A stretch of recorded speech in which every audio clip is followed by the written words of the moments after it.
Selamat malam para pemirsa. Malam ini, kami hadir membawa kabar yang bukan sekadar berita, melainkan sebuah bom atom politik yang siap mengguncang fondasi negara. Lupakan sejenak ketenangan yang Anda rasakan, karena di balik tirai gedung Mahkamah Konstitusi, MK, sebuah drama tingkat tinggi telah dipertontonkan, menyajikan intrik, uang, dan ambisi kekuasaan yang kejam. Kita berada di tengah persidangan sengketa pemilu yang tegang, di mana nasib kepemimpinan nasional dipertaruhkan. Ruang sidang MK adalah panggung bagi para negarawan, tetapi pada hari yang menentukan itu, panggung tersebut berubah menjadi arena pertarungan yang brutal. Di tengah hiruk-pikuk argumentasi hukum yang kering, tiba-tiba perhatian tertuju pada sosok yang tak terduga, Roy Suryo, mantan menteri yang dikenal vokal dan memiliki jaringan data yang luas. Namun, yang lebih menyita perhatian adalah sebuah objek yang diletakkan di tengah ruangan, sebuah koper berukuran sedang, berwarna gelap, dan terlihat mencurigakan. Koper ini bukan sekadar properti, melainkan kotak Pandora yang menyimpan rahasia kelam. Selama berjam-jam, koper itu menjadi pusat bisikan dan spekulasi. Tas kantor pembukaan kotak Pandora, isi koper yang mengguncang. Klimaksnya terjadi ketika salah satu pihak yang dikabarkan adalah pembawa koper itu sendiri, atas instruksi mendadak, memutuskan untuk membukanya. Adegan ini terekam dalam ingatan para hadirin dan segera bocor ke publik. Apa isinya? Bukan hanya dokumen hukum biasa. Narasi eksklusif kami menyebutkan, ketika koper itu terkuak, yang terlihat adalah tumpukan uang tunai dalam pecahan rupiah dan mata uang asing yang diikat rapi, diselingi dengan tumpukan printout data digital yang diklaim sebagai bukti forensik digital. Nilai total uang tersebut diperkirakan mencapai angka yang fantastis, memicu dugaan suap, money politics, dan upaya sistematis untuk memanipulasi hasil persidangan. Pembukaan koper ini bukanlah akhir, melainkan awal dari pengakuan terlarang yang menggemparkan. Mikrofon dua Roy Suryo dan pengakuan yang menyeret nama-nama besar. Momentum pembukaan koper ini segera ditangkap oleh Roy Suryo. Dengan pengakuan yang lantang dan tanpa tedeng aling-aling, Roy Suryo dilaporkan memberikan kesaksian atau pernyataan publik yang sangat eksplosif. Istilah pengakuan terlarang muncul karena isi pengakuan tersebut secara langsung dan eksplisit menunjuk pada dugaan keterlibatan tokoh-tokoh kunci dalam upaya sistematis mengamankan atau mengubah hasil pemilu. Sumber yang kredibel namun harus dirahasiakan mengklaim bahwa pengakuan itu mencakup detail-detail teknis dan non-teknis, termasuk dugaan manipulasi data, klaim mengenai rekayasa data real count di beberapa server penting yang dikuasai oleh pihak-pihak tertentu. Jaringan money politics. Pembukaan koper dihubungkan langsung dengan pengakuan Roy Suryo sebagai bukti nyata adanya aliran dana ilegal yang digunakan untuk memengaruhi keputusan politik dan hukum. Konspirasi elit. Pengakuan ini secara berani menyeret nama-nama politisi senior dan bahkan mantan petinggi negara yang disebut terlibat dalam perencanaan untuk menggagalkan hasil pemilu melalui jalur konstitusional maupun non-konstitusional. Api reaksi seketika dari persidangan ke publik. Dampak dari koper dan pengakuan ini terjadi seketika. Ruang sidang MK yang biasanya tertib berubah menjadi gaduh. Para hakim konstitusi dilaporkan terkejut, sementara tim kuasa hukum dari berbagai pihak terlihat panik dan segera berkoordinasi. Namun, resonansi terkuat terjadi di luar ruangan. Publik, yang sudah lelah dengan drama politik, disuguhi narasi yang memicu amarah, bahwa kekuasaan dipertaruhkan dengan cara-cara kotor dan uang. Narasi tentang pengakuan terlarang ini segera mendominasi lini masa media sosial dan pemberitaan nasional, mengubah fokus dari sengketa hukum biasa menjadi dugaan ancaman kudeta konstitusi yang nyata dan terekam. Kini, bola panas itu ada di tangan publik. Koper telah dibuka, dan rahasia telah bocor. Pertanyaannya, siapa yang akan menjadi korban pertama dari gempa politik yang baru saja dimulai ini? jejak kilat berita, transmisi guncangan politik. Pengakuan terlarang yang dilontarkan Roy Suryo, ditambah dengan visual koper penuh uang yang terekspos, bergerak bagaikan api liar. Tidak butuh waktu lama, hanya dalam hitungan menit, informasi ini menyebar dari ruang sidang MK, melewati tiker berita, hingga ke lingkaran elit tertinggi di Jakarta, termasuk ke kediaman dan lingkaran terdekat mantan Presiden Susilo Bambang Yudhoyono, SBY. SBY, seorang tokoh sentral yang dikenal sangat memperhatikan citra dan stabilitas politik nasional, dikabarkan menerima berita ini dengan sangat mendadak dan mengkhawatirkan. Menurut sumber-sumber yang sangat dekat dengan Cikeas, pusat lingkaran SBY, suasana seketika berubah dari tenang menjadi tegang. Wajah letih momen, ambur panik, ekspresi kecemasan yang tak terelakkan. Gambar visual yang beredar memperlihatkan SBY dengan posisi tangan yang diletakkan di wajah atau dada, gestur yang syarat akan kecemasan dan keprihatinan mendalam, bukanlah kebetulan. Narasi menyebutkan bahwa ini adalah cerminan dari reaksi internal yang jauh lebih besar. SBY ambur panik. Mengapa seorang mantan pemimpin negara dengan segudang pengalaman bisa sampai menunjukkan tingkat kepanikan yang begitu drastis? Ada 3 spekulasi utama yang dianalisis oleh para pengamat politik dan keamanan. 1. Ancaman terhadap stabilitas warisan politik. SBY telah berupaya keras untuk memastikan warisan politiknya, termasuk Partai Demokrat dan posisi keluarganya di kancah nasional, tetap stabil dan berpengaruh. Jika pengakuan terlarang yang mencuat ini melibatkan modus operandi kecurangan yang memiliki akar historis, atau jika pengakuan tersebut berpotensi membuka borok masa lalu yang terkait dengan pemerintahannya atau jaringan politik yang ia bangun, maka seluruh fondasi dan warisan politiknya terancam runtuh. Kepanikan SBY dinilai sebagai kekhawatiran terbesar terhadap destabilisasi warisan politiknya oleh informasi yang kini menjadi domain publik. 2. Keterkaitan emosional dan personal. Narasi yang lebih personal menyebutkan bahwa pengakuan ini mungkin menyentuh langsung nama-nama yang sangat dekat atau tokoh-tokoh yang selama ini dianggap sebagai aset politik oleh SBY. Dalam politik Indonesia yang kental dengan ikatan personal, terseretnya nama-nama kunci ini ke dalam skandal koper misterius dapat menjadi pukulan telak yang bersifat pribadi bagi SBY. Reaksi emosional dan gestur tubuhnya diinterpretasikan sebagai refleksi dari tekanan psikologis yang tak tertahankan akibat ancaman terhadap orang-orang terdekatnya. 3. Risiko eskalasi konflik dengan penguasa baru. Pada titik ini, polarisasi politik sedang sangat tajam. Skandal koper ini berpotensi meningkatkan konflik antara kubu-kubu yang bersaing. Kepanikan SBY mungkin juga didorong oleh kekhawatiran bahwa konflik ini akan bereskalasi menjadi perang terbuka antar elit. SBY, yang dikenal sebagai figur yang selalu mengutamakan ketenangan dan dialog, sesuai tagline kepemimpinannya, jelas merasa terganggu dan terancam dengan situasi yang kini diambang batas kekacauan. Ia khawatir, eskalasi ini akan menyeret semua pihak, termasuk dirinya, ke dalam pusaran investigasi dan saling serang yang tak berkesudahan. Penerima telepon gerak cepat di Cikeas, rapat darurat dan upaya klarifikasi. Seketika berita itu meledak, sumber internal mengonfirmasi bahwa SBY segera menggelar rapat darurat dengan penasihat politik dan tim hukumnya.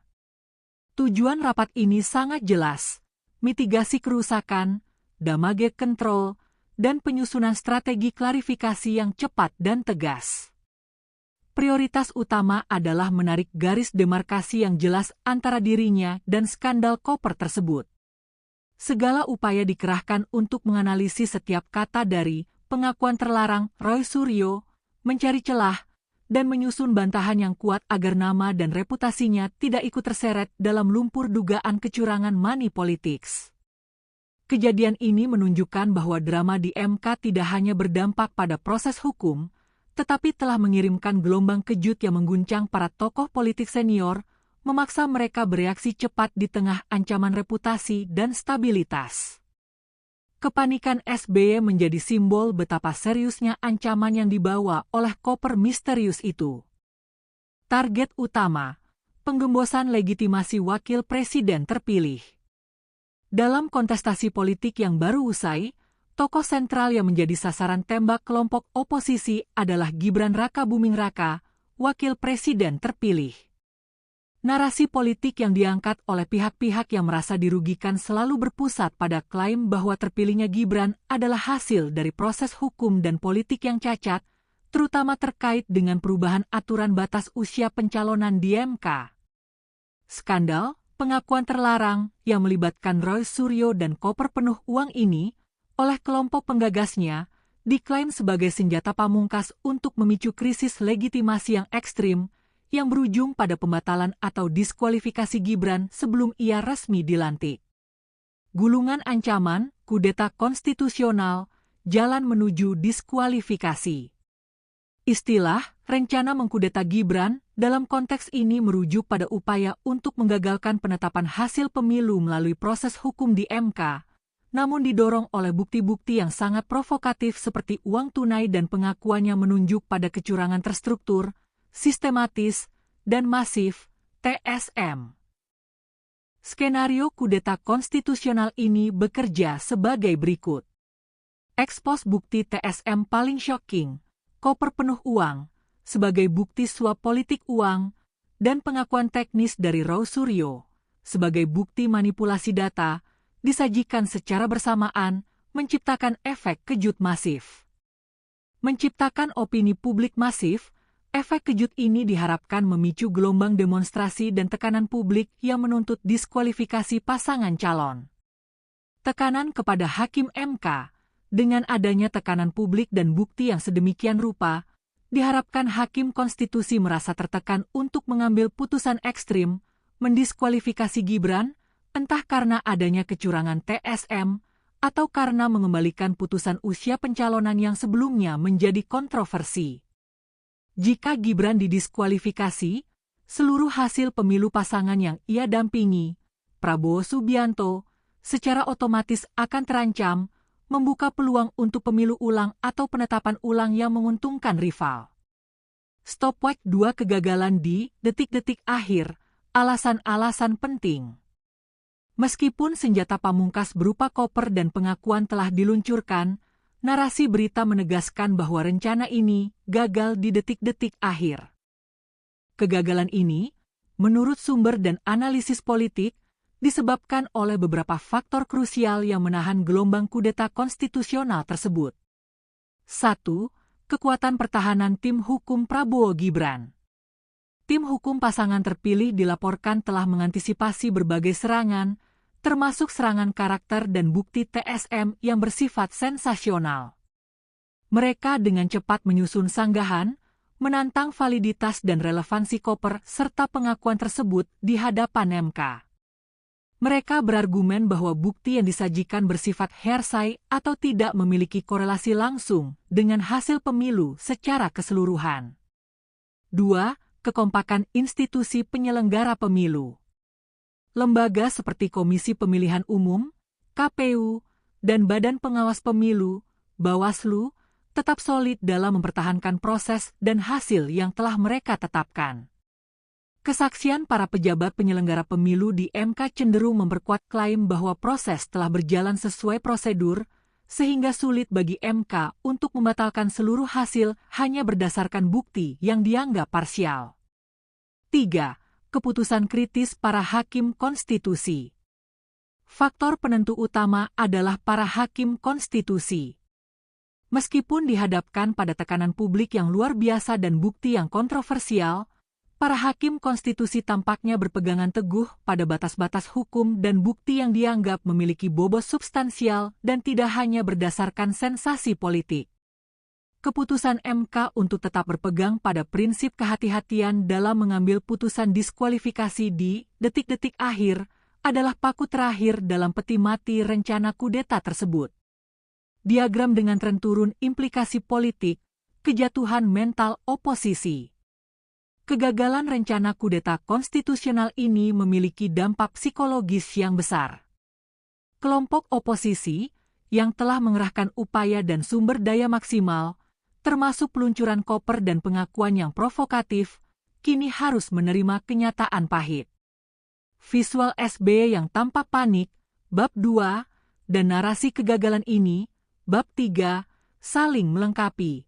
Kepanikan terjadi karena besarnya risiko yang dipertaruhkan, dan kegagalan menandakan bahwa pertarungan politik, betapapun kotornya, akhirnya harus tunduk pada mekanisme kelembagaan yang, pada akhirnya, mampu menahan tekanan ekstrim. Gibran dan Prabowo kini selangkah lebih dekat menuju pelantikan, sementara para penggagas skandal koper harus menghadapi konsekuensi dari aksi yang gagal di ujung waktu. Meskipun Mahkamah Konstitusi, MK, telah menuntaskan tugasnya dan menolak upaya diskualifikasi, seperti diulas di bab 3, drama politik yang dipicu oleh koper misterius dan pengakuan terlarang tidak berakhir.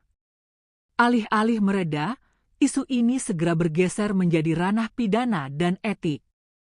Pihak-pihak yang merasa dicemarkan nama baiknya, serta penegak hukum yang berkewajiban menindaklanjuti dugaan money politics, politik uang, yang terekam, segera mengambil langkah.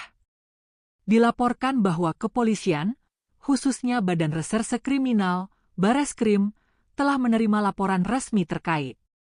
Dugaan pencemaran nama baik fitnah, laporan diajukan oleh tim hukum pasangan terpilih dan tokoh-tokoh yang secara eksplisit diseret namanya oleh Roy Suryo dalam pengakuan publiknya. Dugaan pelanggaran hukum pemilu dan money politics, investigasi terhadap sumber dan tujuan dari tumpukan uang tunai yang ditemukan di dalam koper. Penyelidikan ini kini berusaha memisahkan antara sensasi politik, yaitu upaya menggagalkan Gibran, dan fakta hukum, yaitu apakah benar telah terjadi tindak pidana. Mikrofon menguap peran Roy Suryo, saksi kunci atau dalang? Inti dari bab 4 ini adalah mendalami peran Roy Suryo. Mantan menteri yang dikenal sebagai pakar informatika ini kini berada di pusat badai. Pertanyaan krusial yang harus dijawab oleh penyidik dan publik adalah, apakah Roy Suryo hanya seorang messenger, pembawa pesan, atau juru bicara dari kelompok yang ingin menjatuhkan hasil pemilu? Jika demikian, siapa sesungguhnya yang memegang kendali dan mendanai upaya ini? Ataukah Roy Suryo adalah sumber utama dan dalang di balik data teknis dan forensik yang ia klaim dimiliki? Apakah ia yang menyusun narasi kecurangan data tersebut? Sumber internal Bareskrim mengindikasikan bahwa fokus penyelidikan terhadap Roy Suryo mencakup 2 aspek utama. Validitas data forensik, memeriksa hard drive, server, dan perangkat digital lain yang diklaim Roy Suryo sebagai sumber data manipulasi. Apakah data tersebut benar-benar otentik dan memiliki korelasi yang valid dengan sistem KPU, ataukah hasil rekayasa? Keterkaitan dengan koper uang. Apakah Roy Suryo mengetahui atau bahkan terlibat dalam pengadaan dana yang tersimpan di dalam koper tersebut? Apakah pengakuan yang ia berikan merupakan bagian dari skenario yang lebih besar untuk membenarkan keberadaan uang itu sebagai dana operasional kecurangan? Siluet tubuh memburu dalang sebenarnya. Siapa di balik koper? Jika diasumsikan bahwa Roy Suryo hanyalah pelaksana atau penyampai, perhatian investigasi segera mengarah pada Tuan X atau tokoh kunci yang sesungguhnya berada di balik koper dan pengakuan. Dugaan kuat mengarah pada oligarki kecewa, sejumlah nama pengusaha besar yang memiliki kepentingan signifikan dan dikabarkan berinvestasi besar pada pihak yang kalah. Mereka melihat pembatalan Gibran sebagai satu-satunya cara untuk mengamankan kepentingan bisnis mereka di masa depan.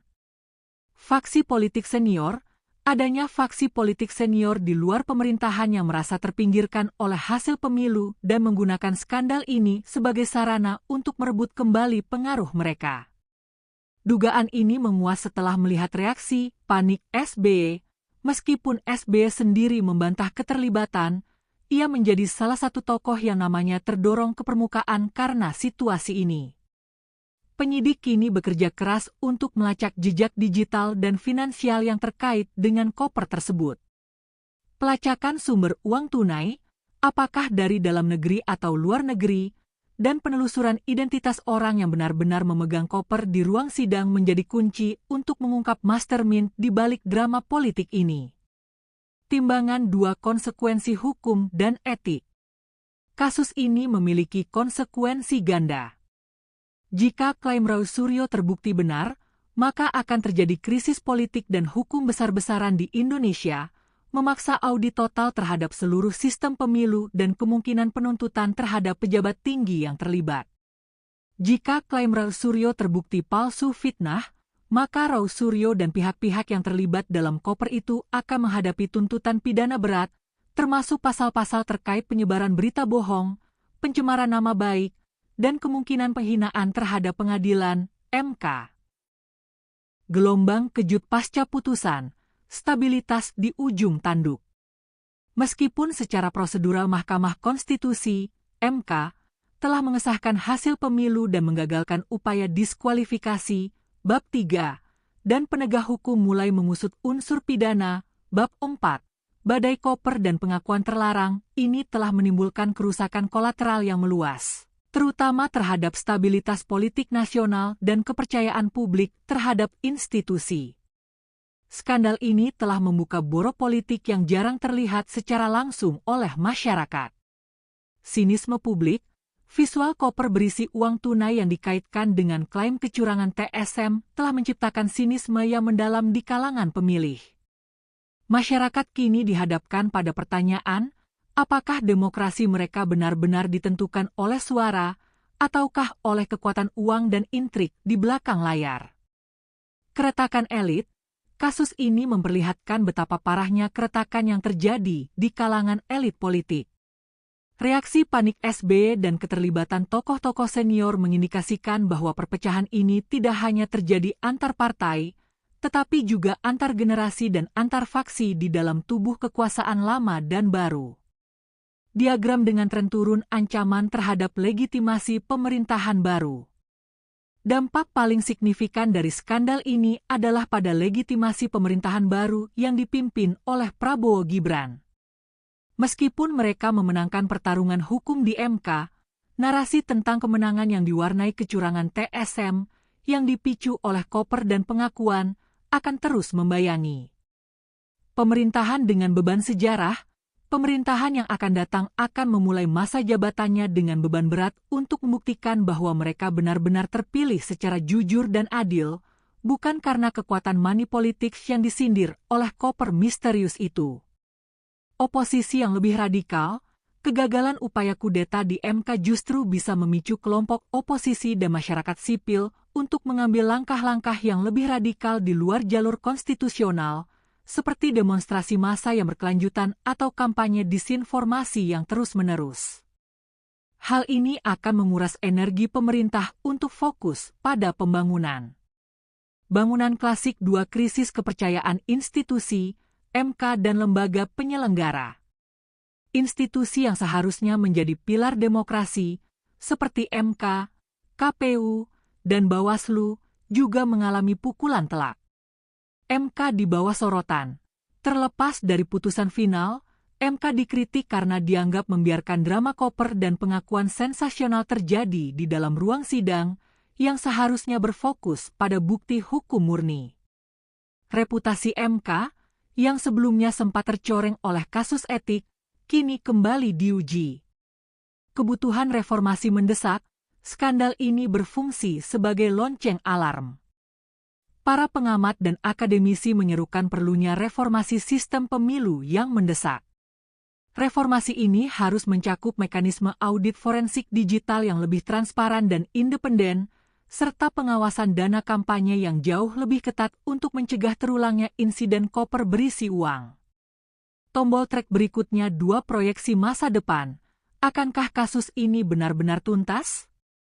Pada akhirnya, pertanyaan besar yang menggantung adalah mengenai penyelesaian hukum.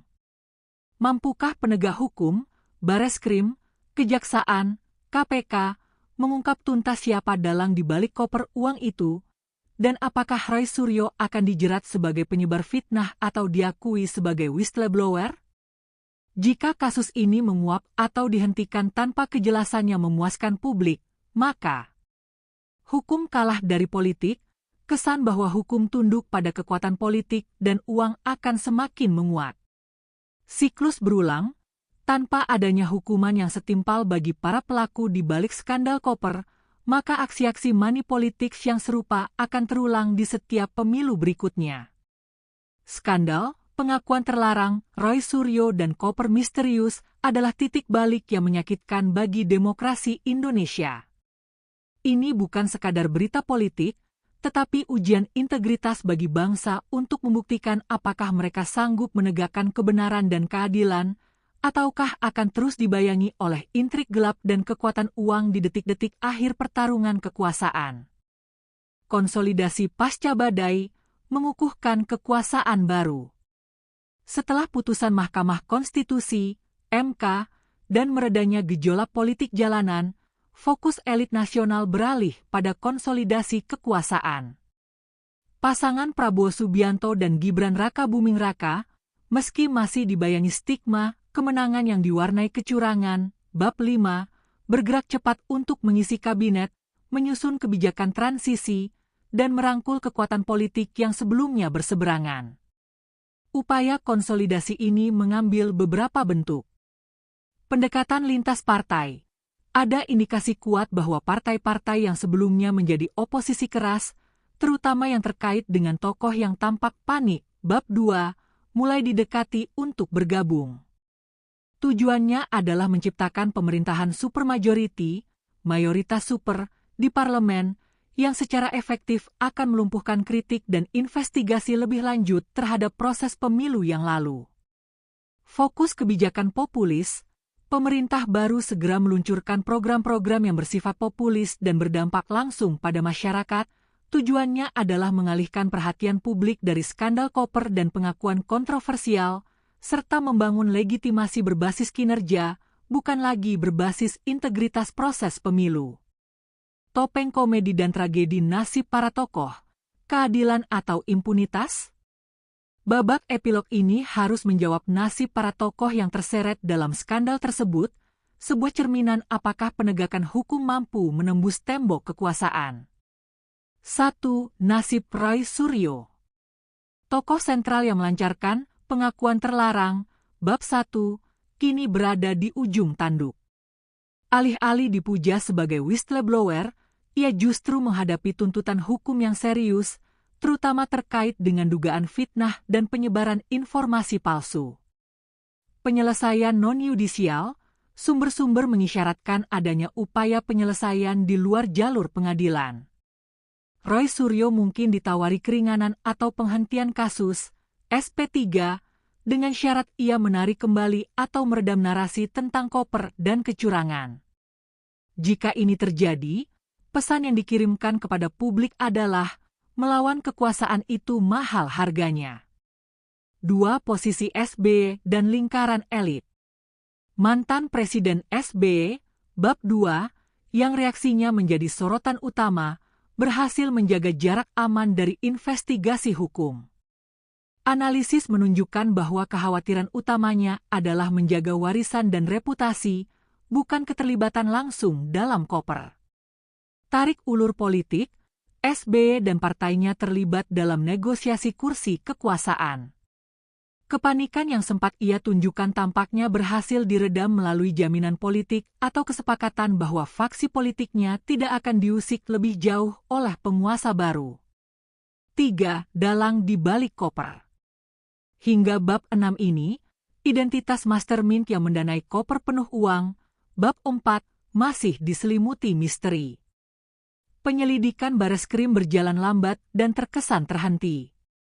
Impunitas elit, jika penyidik gagal mengidentifikasi atau menuntut pihak yang menyediakan dana besar tersebut, hal ini akan memperkuat asumsi bahwa oligarki dan kekuatan finansial yang mendanai kecurangan politik memiliki impunitas yang tidak tersentuh oleh hukum. Kekuatan uang telah berhasil membungkam kasusnya sendiri. Bola kristal warisan skandal, erosi kepercayaan yang permanen. Pada akhirnya, Warisan paling pahit dari skandal ini adalah erosi kepercayaan publik yang bersifat permanen. Masyarakat tidak lagi sepenuhnya percaya pada hasil pemilu, tidak lagi percaya pada kenetralan sebagian elit, dan skeptis terhadap kemampuan penegak hukum untuk mengusut kasus yang melibatkan aktor-aktor tingkat tinggi. Drama koper misterius dan pengakuan kontroversial, meskipun gagal membatalkan hasil pemilu, telah berhasil menanamkan benih keraguan yang mendalam di benak publik. Babak akhir ini menunjukkan bahwa dalam pertarungan politik Indonesia, kebenaran hukum seringkali kalah oleh kekuatan konsolidasi politik yang mampu meredam setiap gejolak, menutup setiap kasus, dan mengalihkan perhatian demi menjaga stabilitas atau status quo, KEK. Kerugian non-material, biaya moral dari konflik elit. Setelah bab 6 membahas penyelesaian politik dan nasib para tokoh, bab 7 ini berfokus pada kerugian yang tidak tercatat dalam neraca keuangan, biaya moral dan etik yang harus ditanggung oleh bangsa Indonesia. Skandal, pengakuan terlarang, yang dipicu oleh koper penuh uang telah menorehkan luka yang lebih dalam daripada sekadar sengketa hasil pemilu. Kerugian moral terbesar adalah hilangnya optimisme publik terhadap perbaikan sistem. Masyarakat merasa bahwa mereka telah menyaksikan secara langsung bagaimana intrik kekuasaan dan transaksi uang dapat memanipulasi keadilan di tingkat tertinggi. Tanda berhenti hambatan terhadap regenerasi politik yang bersih. Insiden ini mengirimkan sinyal yang sangat buruk kepada generasi muda politik dan aktivis.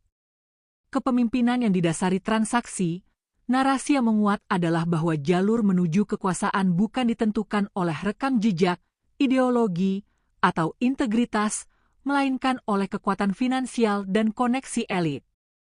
Ini berpotensi mematikan semangat politisi muda yang idealis. Ketakutan menjadi whistleblower, nasib yang dihadapi oleh Roy Suryo, terlepas dari apakah ia benar atau salah, yang terancam tuntutan hukum setelah mengungkapkan dugaan kecurangan, menjadi contoh nyata betapa berbahayanya menjadi pihak yang mencoba membongkar praktik kotor elit. Hal ini menciptakan efek jera yang masif bagi calon whistleblower di masa depan, menjamin bahwa rahasia kotor akan tetap terkubur. Globe dengan garis bujur reputasi internasional dan kredibilitas demokrasi. Skandal ini juga memiliki dampak pada panggung global. Indonesia seringkali dipandang sebagai salah satu negara demokrasi terbesar dan paling dinamis di Asia Tenggara. Namun, pemberitaan tentang koper berisi uang tunai yang muncul di tengah persidangan konstitusi memberikan citra buruk kepada komunitas internasional. Pelemahan posisi diplomasi, skandal ini dapat melemahkan posisi tawar Indonesia di forum internasional, terutama ketika berbicara tentang tata kelola pemerintahan yang baik, good governance, dan pemberantasan korupsi. Risiko ekonomi, investor asing, yang sangat menghargai stabilitas dan kepastian hukum, akan menjadi lebih waspada. Mereka akan melihat skandal ini sebagai indikasi risiko politik yang tinggi, yang pada akhirnya dapat menghambat investasi dan pertumbuhan ekonomi jangka panjang. Catatan penutup reflektif, pelajaran paling pahit.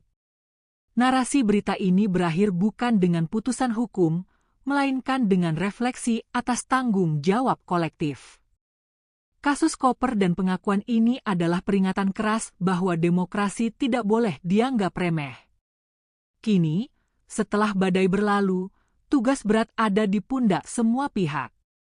Bagi pemerintah, untuk membuktikan dengan kinerja dan integritas bahwa mereka layak memimpin, jauh melampaui sensasi koper.